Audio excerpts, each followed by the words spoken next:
Hello, welcome to Andy Holmes Outdoors, the Northeast largest growing outfitter today.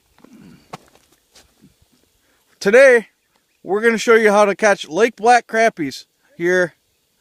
And we're sitting at about, I'd say, what do you say, Jake? About 16.5 foot of water? Yeah, I'd say 16.5. 16.5 feet of water, and we're fishing for these famous crappie that they got up here. And now I'm going to turn it over to my partner, Jake Pollock, and we're going to show you how to work the top half of your Vexar or Markham to really entice these large crappies to bite.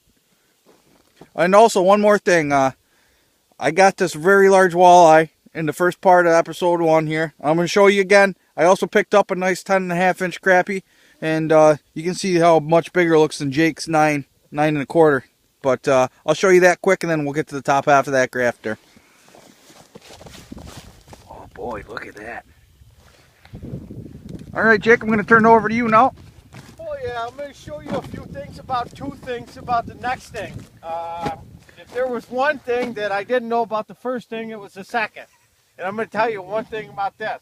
I always look at the graph. All right, I'm going to get close up on that. You see the graph, what's going on here? It looks like I got a fish coming up. It's probably just a figment of your imagination. There ain't no fish down here.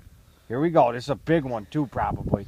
You see how work the top half of that graph. Working the top half of the graph in 16.5 FOW. Of course, wind's blowing about 22, 23.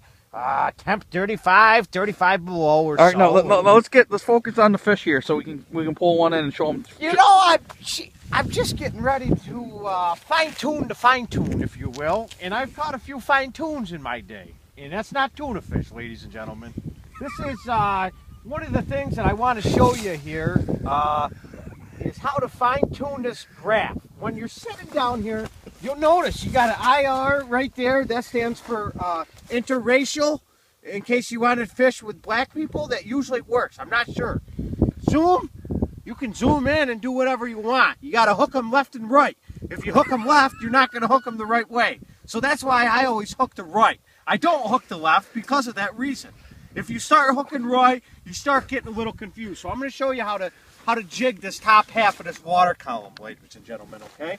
And stay tuned for other episodes upcoming in the largest growing outfitter in the Northeast.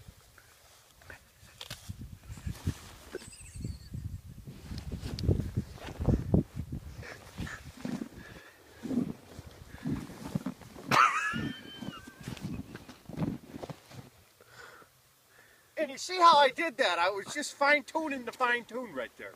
That's dialing in my graph. Now I'm going to work the column. I'm going to sit in a specific body of water, Lake Black, and I'm going to test the waters is what I'm going to do. Now, right now, I'm not going to tell you that I'm going to catch a fish, because I am.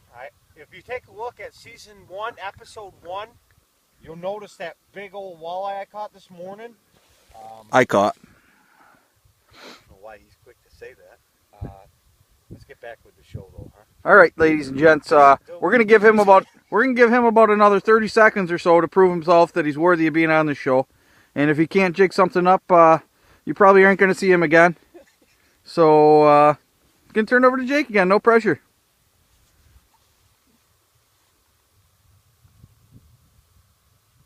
You know what it is? I just don't think there's any fish in this water. I really don't.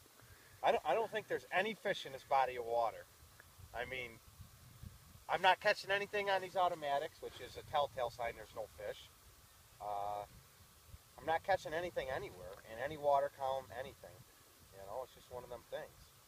All right, guys, that's Jake. He's my friend. He's a little slow, but I feel guilty, so I try to take him out as much as possible. And he's had a couple drinks, and that's that.